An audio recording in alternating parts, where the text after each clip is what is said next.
think that you have to go big to get quality pictures, but nowadays this isn't the case. That's right, we're taking a ride on one of the country's biggest tourist attractions, the London Eye, to test out 4 cameras which promise DSLR quality, but without the bulk. I've got the Panasonic GF1 and the Sigma DP2. Julian over here has the Canon PowerShot G11 and the Olympus EP2. So let's make like a couple of tourists and get snapping.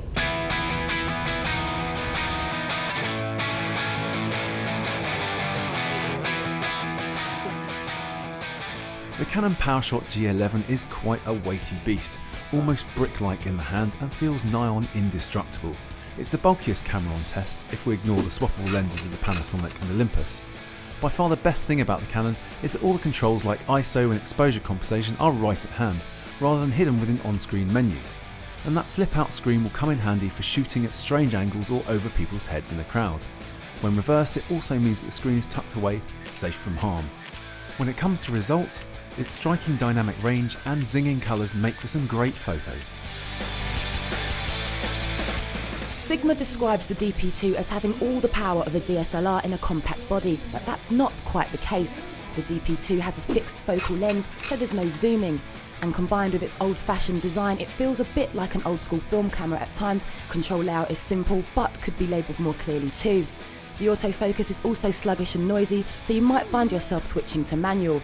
In fact, if you shoot in RAW and process your own shots, you'll see the DP2 at its best. The lens is also sharp and distortion-free, allowing the DP2 to capture pics with natural-looking colours. It just takes more work to achieve quality snaps than the other cameras. The first thing you'll notice about the Olympus EP2 is how great it looks with its metal and leather casing. On the inside, there are more of the art filter modes that made the EP2 so much fun to shoot with. The diorama and cross-process modes now in the lineup let you take pseudo tilt shift and Lomo style shots to your heart's content. The button layout and interface aren't as easy to live with as on some of the other cameras, and you'll find it doesn't focus quite as quickly as the Panasonic either. A little annoying seeing as it's the more expensive of the two. In this situation, the versatile kit lens really comes into play, making for some great shots even when you're cooped up in a glass bubble. Compared to its previous Micro Four Thirds camera, Panasonic's GF1 is built for portability. An additional electronic viewfinder is available if you want it, and there's also a built-in flash. We've paired the GF1 with Leica's 45mm macro lens, which offers superior optics and a large aperture, so it's great for extreme close-ups and portraits, although you may prefer the versatility of a zoom lens. Photo quality of course varies with the lens you use, but the 45mm produces stunningly sharp results with impressive and striking colour detail. It's got a lovely interface too, with the menu button allowing you to cycle through your settings quickly, adjusting as you go with the cursor buttons. Autofocus was a little sluggish at times, although this is common with macro lenses. But despite this, pictures turned out great and its 720p HD video looks fantastic on its clear 3-inch screen.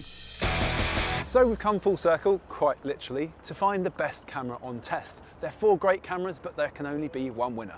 And so in 4th place with 3 stars is the Sigma DP2. Now despite being the smallest camera here today and packing excellent raw performance, sadly its lack of zoom and poor quality screen let it down. That means at number 3 with 4 stars is the Olympus EP2. We love its 60s styling, its arty filters and its swappable lenses. But for a whopping £900 you'd at least expect a flash. And it's a bit on the heavy side too.